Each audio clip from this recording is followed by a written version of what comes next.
నమస్తే, నేను Prem. Welcome to Khyati connects. Andhra Pradesh మాజీ మంత్రి వైఎస్ఆర్సీపీ సీనియర్ నేత జోగి రమేష్ కుటుంబ వివాదం ఇప్పుడు రాజకీయంగా తీవ్ర ప్రకంపనలు సృష్టిస్తుంది. కోడలు మేఘన నేరుగా మీడియా ముందుకు వచ్చి వరుస ఆధారాలు, వీడియోల ప్రస్తావనతో ప్రెస్ మీట్ నిర్వహించడం, ఈ వ్యవహారంలో వైఎస్ జగన్, సజ్జల రామకృష్ణారెడ్డి పేర్లను కూడా తెరపైకి రావడంతో వైసీపీ అధిష్టానం తీవ్ర ఇరకాటంలో పడింది. కుటుంబ కలహాలను సామరస్యంగా పరిష్కరించుకోకుండా మీడియా ముఖంగా ప్రెస్ మీట్లు పెట్టి పార్టీకి అంటగట్టడంపై తాడేపల్లి నాయకత్వం తీవ్ర అసహనం వ్యక్తం చేస్తున్నట్లు తెలుస్తోంది. పార్టీ ఇమేజ్ డ్యామేజ్ అవుతుండటంతో వైఎస్ఆర్సీపీ సోషల్ మీడియా వేదికల్లోనూ జోగి రమేష్కు వ్యతిరేకంగా పోస్టులు దర్శనమిస్తుండటం కలకలం రేపుతోంది. మేఘన ఆరోపణలు జోగి రమేష్ను వైసీపీ దూరం పెడుతోందన్న ప్రచారంలో నిజమేంటి అనేది ఇప్పుడు చూద్దాం. కోడలు మేఘన కుటుంబం వరుస ప్రెస్ మీట్లతో ఆరోపణలు గుప్పిస్తుండటంతో మాజీ మంత్రి జోగి రమేష్ రాజకీయంగా తీవ్ర ఒత్తిడిలో పడ్డారు. ఈ వ్యవహారం పార్టీకి తీరని నష్టం కలిగిస్తుందన్న భావనతో అధిష్టానం ఆయనను దూరం పెడుతుందన్న ప్రచారం ఊపందుకుంది. జోగి రమేష్ ప్రెస్ మీట్ పెట్టి తమపై నిందలు వేయడాన్ని తప్పుపడుతూ మేఘన కుటుంబం నేరుగా మీడియా ముందుకు వచ్చింది. తమ వద్ద ఇంకా అనేక బలమైన వీడియో ఆధారాలు, ఆడియో రికార్డులు ఉన్నాయని హెచ్చరించడం సంచలనం రేపింది. మేఘన తన సంభాషణల్లో ఆరోపణల్లో పార్టీ అధినేత వైఎస్ జగన్, సజ్జల రామకృష్ణారెడ్డి పేర్లను ప్రస్తావించడం వైఎస్ఆర్సీపీని తీవ్ర కలవరానికి గురిచేసింది. ప్రభుత్వంలో ఉన్నప్పుడు పదవుల కోసమే మత మార్పిడుల అంశాన్ని తెరపైకి తెచ్చారన్న ప్రచారం పార్టీకి ఇబ్బందిగా మారింది. కుటుంబ సమస్యను పెద్దల సమక్షంలో సామరస్యంగా పరిష్కరించుకోవాలని తాడేపల్లి పెద్దలు సూచించినప్పటికీ జోగి రమేష్ ప్రెస్ మీట్లు పెట్టి రోడ్డున పడటంపై పార్టీ ముఖ్య నేతలు తీవ్ర అసహనం వ్యక్తం చేసినట్లు సమాచారం. కుటుంబ వివాదాన్ని రాజకీయంగా మలచడం వల్ల పార్టీ పరువు పోతోందంటూ వైఎస్ఆర్సీపీ సోషల్ మీడియా కార్యకర్తలే జోగి రమేష్ తీరును తప్పుపడుతూ పోస్టులు పెట్టడం చర్చనీయాంశంగా మారింది.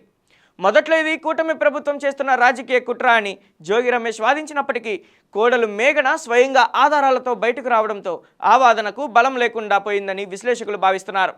సాధారణంగా పార్టీ నేతలపై కేసులు నమోదైతే అండగా నిలిచే వైఎస్ఆర్సీపీ లీగల్ సెల్ ముఖ్య అధికార ప్రతినిధులు ఈ కుటుంబ గృహహింస కేసు విషయంలో జోగి రమేష్కు బాహాటంగా మద్దతు ఇవ్వకపోవడం గమనార్హం. పెళ్ళయి ఎన్నో ఆశలతో అడుగుపెట్టాను. ఫస్ట్ తగిలిన షాక్ ఏంటి అంటే అబ్బాయికి, రాజీవ్కి అసలు ఉన్న ప్రాబ్లం ఏంటి, మాకైన గొడవలు ఏంటి, ఆ విషయాలన్నిటినీ కూడా వాళ్ళకి తెలుసు. అయినా కూడా నేను వాళ్ళ ముందుగా మా మమ్మీ డాడీ కంటే ముందుగా వాళ్ళే మా మమ్మీ డాడీ అనుకొని, వాళ్ళే నా తల్లి తండ్రి అనుకొని వాళ్ళకే చెప్పుకున్నాను నా కష్టాలన్నీ కూడా. ఇట్లా జరుగుతుంది, ఇలా జరుగుతుంది, ఇట్లా నాతో సరిగ్గా ఉండట్లేదు అని చెప్పి. కానీ మమ్మల్ని ఇద్దరిని పక్క పక్కన కూర్చోబెట్టి ప్రాబ్లం ఏంటి అని అడగాల్సింది పోయి మా అత్తగారు శకుంతల నాకు అదేంటి అదనపు కట్నం కోసము నన్ను అన్ని విధాలుగా ఇబ్బంది పెట్టారు. వాళ్ళ ఫ్యామిలీ అంతా కూడా. మీరు ఖచ్చితంగా అది మొన్న బయటికి వచ్చిన ఆడియోలు, వీడియోల ద్వారా చూసే ఉంటారు నన్ను ఏ రకంగా ఇబ్బంది పెట్టారని. అయితే అవి కొన్ని మాత్రమే. ఇంకా కూడా నేను చేసిన ఒక్క విషయం ఏంటంటే, నాకు జరిగిన అన్యాయము, నేను ఎదుర్కొన్న ఇబ్బందులు ఖచ్చితంగా అతను పొలిటికల్ బ్యాక్గ్రౌండ్ అండి. మాది అసలు పొలిటికల్ బ్యాక్గ్రౌండ్ కాదు, మాది కంప్లీట్గా బిజినెస్ బ్యాక్గ్రౌండ్. మాకు పొలిటికల్కి బిజినెస్కి అసలు సంబంధం లేదు. సో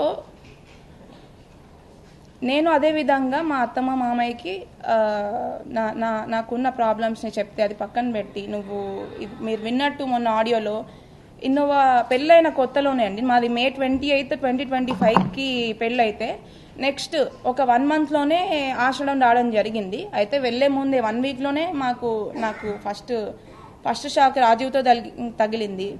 దాని తర్వాత ఇప్పుడు అది వెళ్ళి వాళ్ళకి చెప్పితే అదనపు కట్నము డబ్బులు తీసుకొని వస్తే నువ్వు హ్యాపీగా ఉంటావు, అతనికి ఇంకా మీరు విన్నట్టు నువ్వు అదే అతనికి ఫీలింగ్స్ వస్తాయి అనేలాంటి బాధాకరమైన విషయాలు మాట్లాడింది. ఒక ఆడదానిగా ఒక తల్లి స్థానంలో ఉండి అర్థం చేసుకుంటుందేమో, తనకు కూడా ఒక ఆడపిల్ల ఉంది కదా అని అనుకున్నాను. బట్ అది కంప్లీట్గా ఆపోజిట్ అని చెప్పేసి నాకు పూర్తిగా అర్థమైపోయింది. త్వరలో స్థానిక సంస్థల ఎన్నికలు జరగనున్న వేళ పార్టీ సీనియర్ నేత కుటుంబ వివాదం బజారున పడటం ఉమ్మడి కృష్ణా జిల్లాలోని పార్టీ క్యాడర్ను తీవ్ర నైతిక ఒత్తిడికి గురిచేస్తుంది. తాడేపల్లి కార్యాలయంలో జగన్ సీరియస్ అయ్యారని జోగి రమేష్ను కొంతకాలం పాటు పార్టీకి దూరంగా ఉంచాలని భావించారట. కోడలు పంచాయతీ క్లియర్ చేసుకున్నాకే పార్టీ కార్యక్రమాలకు హాజరు కావాలని పరోక్షంగా సమాచారం కూడా ఇచ్చారని టాక్ నడుస్తుంది.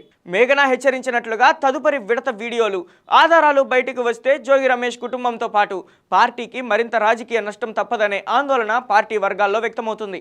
కోడలు మేఘనా లేవనెత్తిన ప్రశ్నలకు జోగి రమేష్ న్యాయపరంగా ఎలా సమాధానమిస్తారు? తాడేపల్లి అధిష్టానం దూరం పెడుతున్న తరుణంలో ఆయన రాజకీయ భవిష్యత్తు ఏ మలుపు తిరుగుతుందనేది వేచి చూడాల్సి ఉంది.